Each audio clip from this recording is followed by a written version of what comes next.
Hey everybody, this is Spencer from Constructive Criticism. I just want to let you know that we have a new sponsor for this content at FlitsideGaming.com. You can use the code CCMTG at checkout. That's all caps and get a percentage off your order, as well as they'll shoot me a kickback. Kind of a cool sponsorship. We really appreciate them. Check them out at FlitsideGaming.com and enjoy this week's show.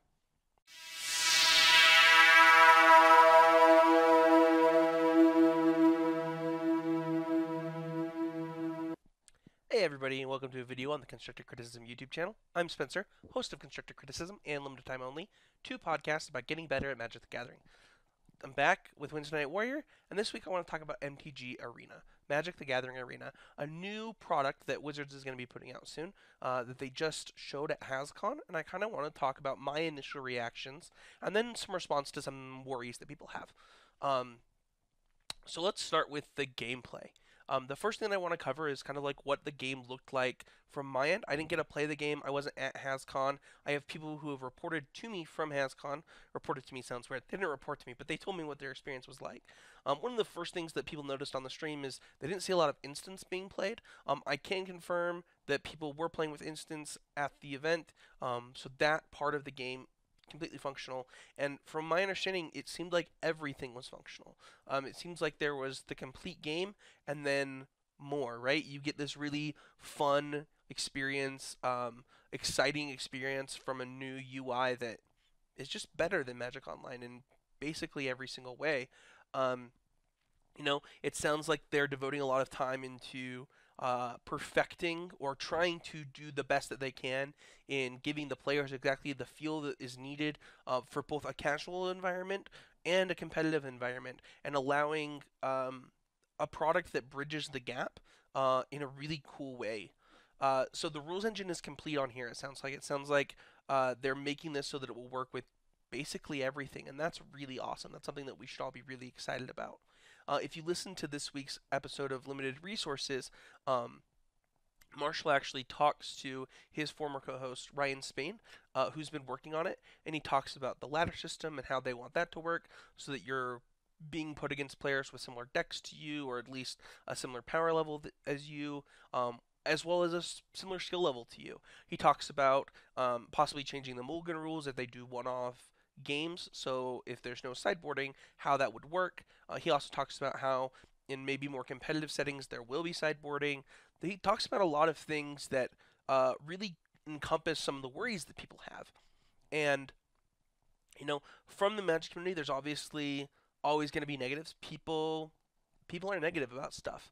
Um, but from what I've seen, oh man, this is everything we could want and more.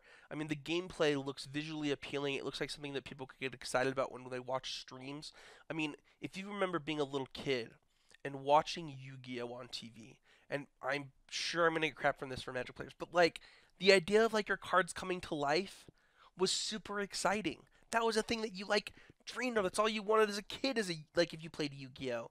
And like the way that this looks, it does look like your cards are coming to life. The UI is amazing. It looks like they've done some things to help with the situation of the amount of space that you have on the screen. They've done a lot to really try and make the gameplay work really well, and we should be really proud of Wizards and what they're trying to accomplish here. Um, I want to talk about, so my job, for those who don't know, is I work in software product. So I'm an associate product manager for a company here in Salt Lake in their IT department. So I work in software, and I kind of want to talk really quick about software, just kind of like a general overview of like what you should look for when you're building a product like this. So the first thing that I always have told people about Magic the Gathering Online is that it needs to go away. It doesn't need to be retuned. It doesn't need a new fancy layout on top of it. It actually just needs to not exist. Um, and the reason for that is from its core, from the thing that it was started as, it doesn't. It's not what we need. Um, we need a bottom. To start from the bottom and then build on top of a greater platform and something a little bit better. And one of the things that you have to start with is a minimum viable product. And I think that MTG Arena can be that minimum viable product. So, like, if you're going to build a product for Magic players and say, what are the things that it has to have to start with? Like, what is what do the vast majority of Magic players play with? And two things. New Magic players play with new cards. They get really excited about new cards, so it has to have the new cards. If it's gonna have the new cards, you're gonna use standard, so it's gonna play standard probably. And then draft is another one. Being able to draft the new cards in a good draft environment and play against opponents online is a must-have. And I think that it will have all of that. The other thing that we say on my team all the time is something small now is better than something great later. So they've gotten to the point where they feel like they can show this to the public, and they can start getting beta testers and users into it to build something small now to make it great. Because what they could do, right, is they could release everything. They could release modern, legacy, vintage, multiplayer, trading, everything, all in one go. And we could get into it and we could not like it. But instead, they're like, no, we're going to start with this minimum viable product. We're going to put it into your hands, and you're going to help us scope this out. This is called lean product design, or lean product, and it is the correct way to build a product. If you're in product right now, you know that this is the future of building products because it allows your users to dictate your roadmap. And your roadmap is the things that you build and how you build them and how they're prioritized in what's called your backlog. And Wizards is allowing us to build their backlog for them. They're allowing us to build their roadmap for them, and it's amazing for us as users. And guys, you're going to be able to draft in this. If you remember the doubts that people had when they went into Magic Online leagues for drafting, they were like, I'm not gonna like it. It's cross pod. It's not gonna be good enough. It's not gonna feel like the real draft experience. Nobody feels that way anymore. That's probably not true. Some people probably still do. But the vast majority of people are very happy with the league system on Magic Online. And when it was announced, people were like, that's stupid. That's going to be ridiculous. Why would we ever do it this way? We have to trust that Wizards knows that what we want, and they're going to deliver an experience for that. In product, you actually don't build the thing that somebody asks for. So the users are going to come to you with like a solution, and you're not supposed to listen to their solution. You're supposed to listen to the problem that they're having and build the best solution that you can build around that. Because if you spend too much time building their specific solution, it's going to work for that specific person rather than everybody. So kind of like a product view into like what I think Wizards of the Coast is doing and why I think it's a great idea and what they're doing is great. And next, I kind of want to respond to a few things. The first thing, I saw so many people be like, I can't believe they didn't do mobile first. This is never going to work. First of all, let's talk about MTGO for a second. Magic the Gathering Online was never going to be mobile.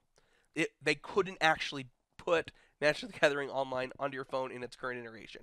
So like this saying that like this had to go mobile first when you already don't have a mobile experience. So like they're building something different. Like stop complaining about that. It doesn't matter because they've built this on a platform that can go mobile, which they didn't do with Magic the Gathering Online.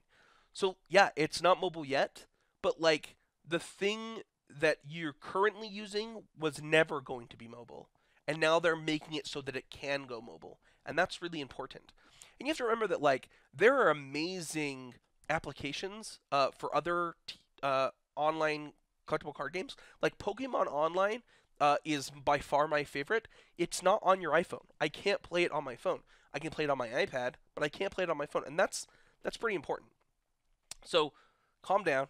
It's okay. They've built it onto a platform that can move into the mobile space.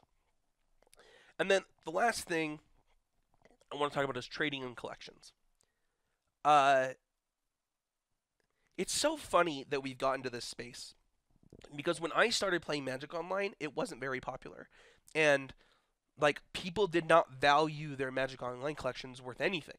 I don't even know that MTGO traders or stuff like that existed when I started, and Um, the idea that like when you, I don't know what else you possibly would buy like in the digital world that you can sell to somebody else. That like realistically, I don't understand the idea that like my cards on in Magic that are digital, I should be able to get a return on my investment. They should be able to grow in equity. I should be able to make money from it. It's a game, guys. Like if I buy skins and things inside of uh a first person shooter, like I can't sell those skins. I don't know, maybe you can sell your account. But that's probably true of this game too. You can probably just sell your account if you build up a collection big enough. But honestly, I don't think that the price point is going to be the same as Magic Online, where it's a 1-for-1. I expect this price point to be completely different, to be honest. I expect packs to be much cheaper. I expect them to go the Pokemon route where there's like little coupon codes inside the packs that you can redeem for a pack online, making packs even cheaper. Like it's unreal, guys. Like I like do not get caught up in this Magic the Gathering online economy that exists versus the MTG Arena economy because you're going to get a better product and more players are going to be in it, and the the playability of it will bring more value to you than the dollars that you spend on it. I, there are so many casual players, and for us competitive players, they're going to give us an outlet to build any deck we want. It might not be through trading, it might not be through buying singles, but like, what does a Hearthstone deck cost compared to a Magic the Gathering online deck? Like, it is way more expensive to like the initial buy-in on Magic the Gathering Online is way more substantial than Hearthstone. Is way more substantial than Pokemon. And it's because of this economy that you guys are touting. The economy needs to go away. It needs to be more like Hearthstone or Pokemon. Maybe there does become trading. But like you can get basically any card you want on Pokemon for like 3 packs or 2 packs. And like a pack of Pokemon TCG cards is like 50 cents. Like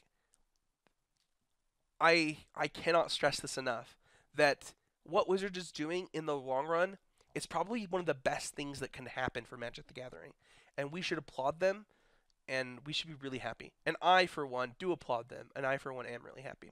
It's kind of a weird video, kind of ranty, kind of talking about my job a little bit and like my view into this, but I'm really excited about MTG Arena and the future for me as a person who makes Magic the Gathering content. MTG Arena is really good for me. Um, and as a MTG dad, it's even better for me because if I can like go lay in my bed next to my wife and like play this game on my tablet eventually, rather than having to go downstairs and come onto this PC to play, it will be better for my marriage and it will be um, better for a lot of players in the long run. I don't think competitive Magic is going away. I think it's going to get stronger from this, and we should be really excited. So, thank you so much, everybody, for watching. Um, I really enjoyed doing this video. I haven't been this passionate about a subject in a while, but I'm really excited. So, thanks, everybody. Don't forget to go to patreon.com/ccmtg to become a patron of all this content. Check out puremtgo.com, where this video is posted, as well as MTGO Traders, where it is also posted. And yeah, we'll see you guys all next week.